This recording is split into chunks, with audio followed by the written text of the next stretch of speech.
pra tirar. Bota meu bem, bota bem devagar, com cuidado também, que é pra não machucar. Machucando o seu pé, eu não vou suportar, e vou ter que pedir a você pra tirar. Eu não toco meu pé.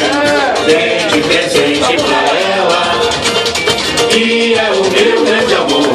Você vai pra O bate-volta se espera, a moda da volta chegou. Dei de presente pra ela, que é o meu grande amor. O bate-volta se espera, porque a moda da volta chegou.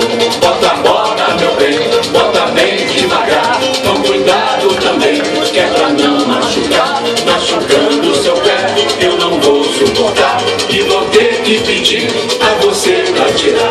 Bota, meu bem, bota bem devagar, com cuidado também, que é pra não machucar.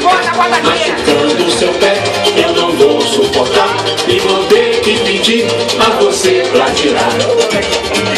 Dei de presente pra ela, que é o meu grande amor. Um bate-volta se espera, porque a moda da volta chegou. Dei de presente pra ela, que é o meu grande amor.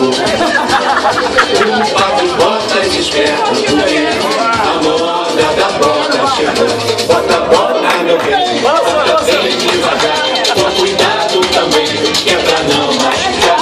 Machucando o seu pé, eu não vou suportar, e vou ter que pedir a você pra tirar. Bota, meu bem, bota bem devagar, com cuidado também, que é pra não machucar.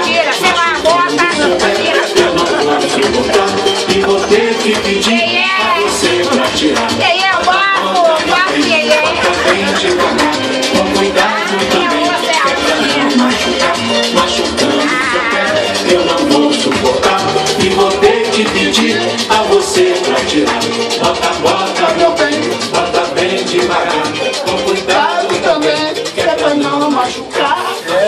O seu pé, suportar. Isso. E você vai tirar. Tira a bota. Vai ter fantasia pra Ou tira ou bota? Vai botar Bota fantasia. tira. Você na dúvida, você pode você. Tá tirando ou tá botando? Isso é bom pra caralho. Tá tirando ou tá botando? Isso é muito bom. Nem tirando, nem botando? Já entendi. É o bafo,